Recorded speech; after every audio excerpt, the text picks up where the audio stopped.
अगर आप बिगनर हैं या वर्डप्रेस से अपना ब्लॉग शुरू करना चाहते हैं तो आज आप सही वीडियो देख रहे हैं, क्योंकि इस वीडियो में आज हम वर्डप्रेस ट्यूटोरियल इन हिंदी कंप्लीट गाइड समझने वाले हैं। जब एक बिगनर वर्डप्रेस ब्लॉग बनाना चाहता है तो वर्डप्रेस से जुड़ी बहुत सारी ऐसी इंफॉर्मेशन होती हैं जो उसे जानना बहुत ज़रूरी है।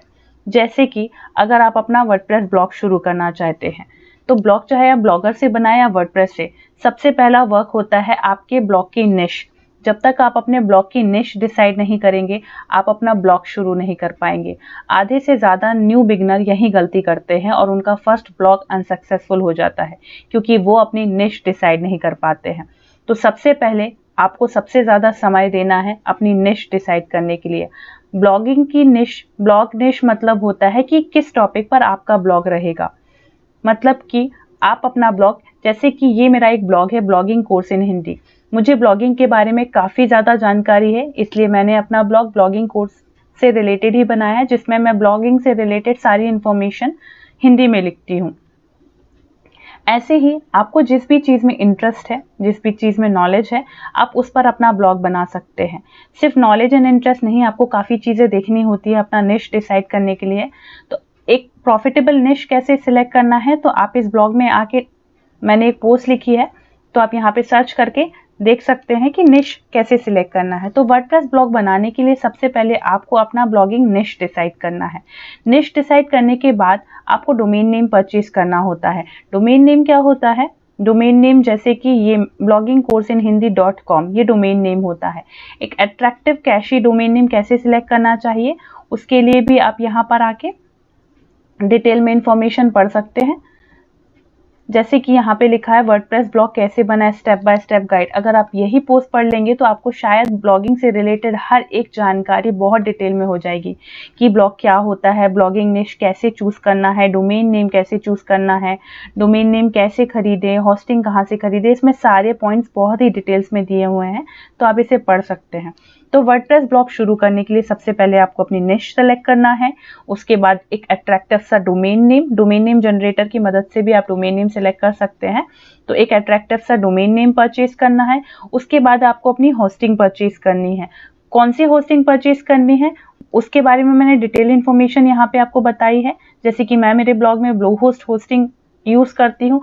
होस्टिंग आपके ब्लॉग की फाउंडेशन होती है। अगर आपने गलत होस्टिंग चूज करी है तो आपके ब्लॉग में काफ़ी ज़्यादा टेक्निकल इश्यूज आ सकते हैं, आपकी में जा सकती है, आपके ब्लॉग में टेक्निकल एरर आ सकते हैं। तो आप याद रखिए कि कभी भी अपने ब्लॉग के लिए जब भी आप होस्टिंग परचेज करें तो आपको बहुत ही reliable, cheap and affordable hosting purchase करनी चाहिए। मैं मेरे ब्लॉग में ब्लूहोस्ट होस्टिंग को यूज़ करती हूँ, जिसमें काफ़ी अच्छे डिस्काउंट्स भी हैं। तो ब्लूहोस्ट होस्टिंग रिव्यू पढ़ने के लिए आप इसमें सारी डिटेल इन्फॉर्मेशन पढ़ सकते हैं। ब्लूहोस्ट होस्टिंग में आपको कौन सी होस्टिंग लेना चाहिए, कौन सा प्लान लेना चाहिए, फ्री SSL मिलता है, अनलिमिटेड वेबसाइट आप बना सकते हैं, 24/7 65 अप टाइम्स मिलता है, फास्ट सर्वर लोडेड टाइम है, रिस्पॉन्स टाइम अच्छा है, cPanel इनका बहुत अच्छा है, 1 क्लिक में आप वर्डप्रेस को इंस्टॉल कर सकते हैं, 24/7 कस्टमर सपोर्ट है, अफोर्डेबल वेब होस्टिंग है, बहुत सारी चीज़ें आपको, free business email ID free मिलती है, फ्री डोमेन फ्री मिलता है।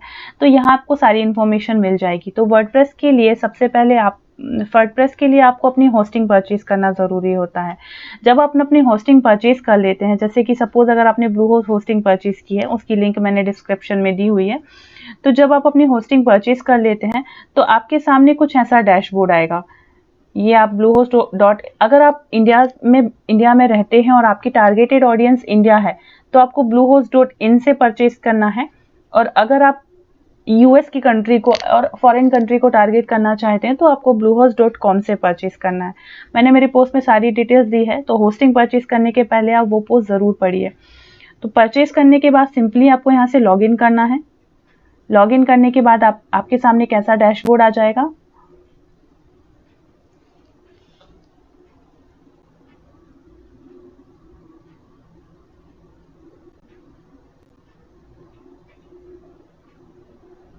जब आप अपने ब्लूहोस्ट होस्टिंग के डैशबोर्ड में, जब आप अपना ब्लूहोस्ट होस्टिंग में लॉगिन करेंगे तो आपके सामने कुछ ऐसा डैशबोर्ड आ जाएगा। यहाँ पर आपको माय साइट पे क्लिक करना है। यहाँ पे आपने जितनी भी साइट बनाई हुई है, जितनी भी वेबसाइट होस्टिंग में होस्ट की है, वो आपको यहाँ पर शो हो जाएंगी। तो यहाँ से आप 1 क्लिक में वर्डप्रेस को कैसे इंस्टॉल करेंगे, इसका मैंने एक अलग से वीडियो बनाया हुआ है, उसकी लिंक डिस्क्रिप्शन में दी हुई है, तो आप उसे देख सकते हैं। तो यहाँ पर आपको जाकर यहाँ से आप अपने वेबसाइट में लॉगिन कर सकते हैं डायरेक्टली।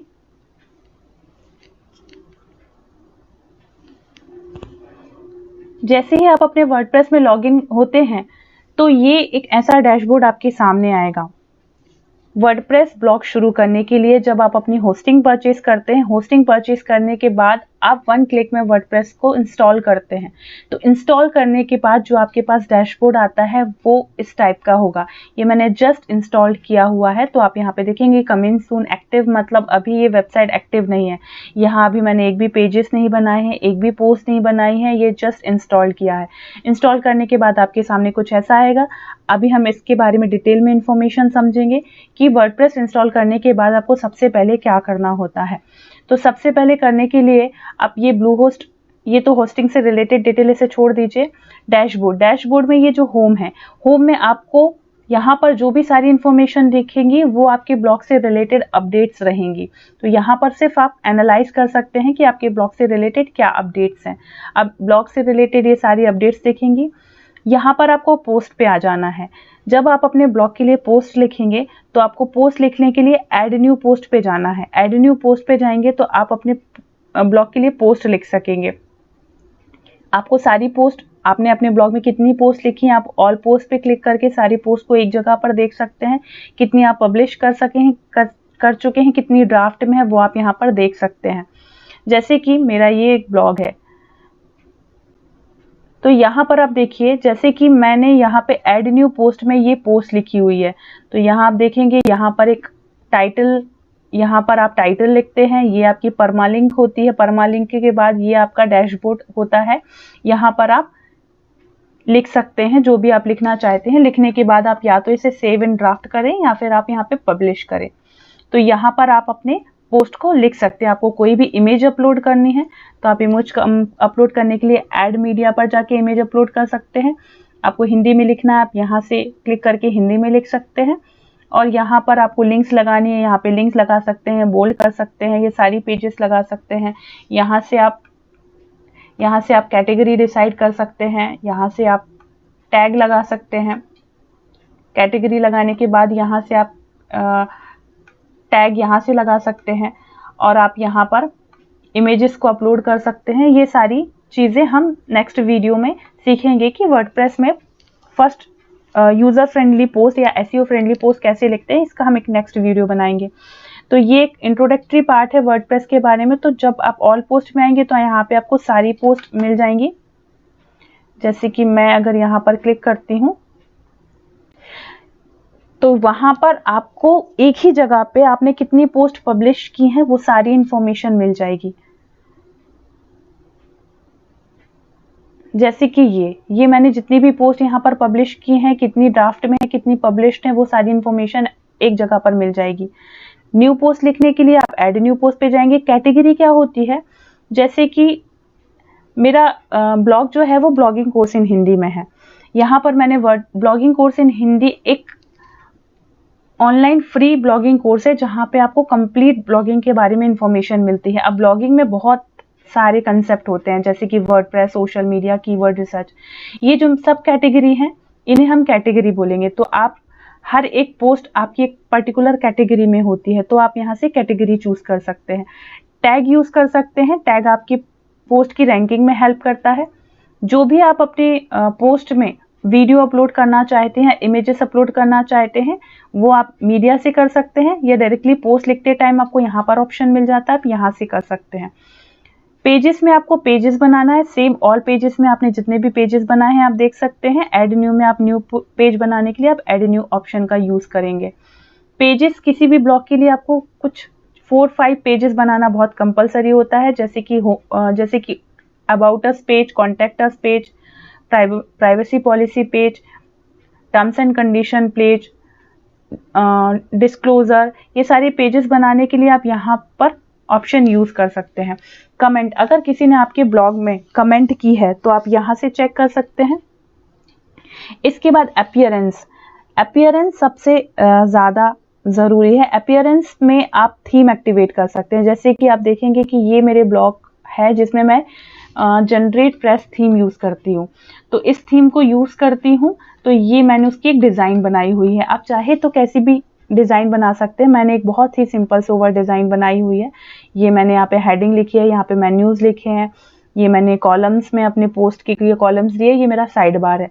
तो आप अपने ब्लॉग के लिए थीम अपलोड यहाँ से कर सकते हैं। वैसे भी wordpress.org में आपको अनलिमिटेड फ्री थीम मिलती है, तो आप डायरेक्टली यहाँ से कर सकते हैं। जब आप न्यू डैशबोर्ड ओपन करते हैं तो आपके लिए अभी आपके पास बाय डिफ़ॉल्ट थीम कुछ 2020 एक्टिवेट रहती है, जो देखने में काफ़ी सिंपल है, अभी बिल्कुल भी कस्टमाइज नहीं है। तो जैसे जब आप अपना वर्डप्रेस इंस्टॉल करेंगे तो आपको कुछ यहाँ पर आपको थीम्स मिल जाएंगी। तो यहाँ से आप अपनी किसी भी थीम को इंस्टॉल कर सकते हैं। थीम को कस्टमाइज करने के लिए आप इस ऑप्शन पे जाएंगे, विजेट्स बनाने के लिए आप इस ऑप्शन में जाएंगे, मेन्यूज बनाने के लिए आप इस ऑप्शन पे जाएंगे, बैकग्राउंड का कलर चेंज करने के लिए आप इस ऑप्शन में जाएंगे। प्रीमियम थीम अगर आप कुछ यूज करते हैं तो वो आपको इस ऑप्शन में मिल जाएगी। थीम एडिटर में आपको आपके थीम की सारी कोडिंग मिल जाती है, जैसे कि उस कोडिंग में आपको जो भी चेंजेस करना है आप यहाँ से करते हैं।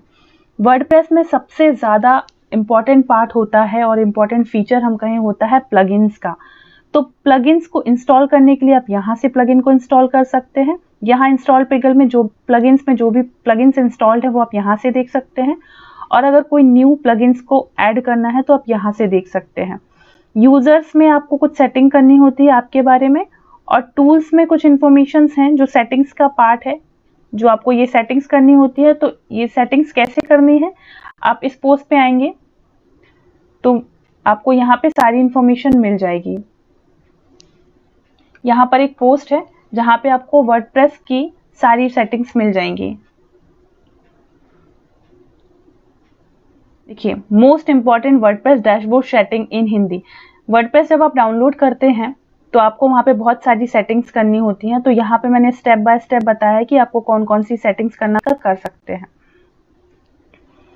तो ये सेटिंग्स आप आर्टिकल को पढ़ के वो सेटिंग्स कर सकते हैं। यही सारी चीज़ें होती हैं वर्डप्रेस डैशबोर्ड में। मेनली आपको यहाँ पर जो काम आता है वो आता है आपका डैशबोर्ड, आपको पोस्ट लिखने के लिए पोस्ट, पेजेस के लिए पेजेस, एंड आपका अपीयरेंस सेक्शन। सेटिंग एक बार आप कंप्लीट कर लेंगे, उसके बाद आपको सेटिंग चेंज करने की ज़रूरत नहीं है। जब आप वर्डप्रेस को इंस्टॉल करते हैं तो आपको बहुत ज़्यादा अननेसेसरी प्लगइन्स ऑटोमेटिकली डाउनलोड हो जाती हैं। जैसे ये कुछ प्लगइन्स है जो ऑटोमेटिकली डाउनलोड हो जाएंगी, तो इन्हें हम डिलीट कर देंगे। कुछ पोस्ट, कुछ कैटेगरी बाय डिफ़ॉल्ट बन जाती है, उन्हें हम डिलीट कर देंगे। आपके वर्डप्रेस ब्लॉग को कैसे कस्टमाइज करना है, कैसे सेटिंग करना है, कैसे स्टेप बाय स्टेप लेके जाना है, वो मैंने नेक्स्ट वीडियो में बताया है। ये एक इंट्रोडक्टरी पार्ट था कि वर्डप्रेस डैशबोर्ड कैसा होता है, कैसे यूज़ करते हैं। इसके आगे समझने के लिए हम नेक्स्ट वीडियो में जाएंगे। Thank you.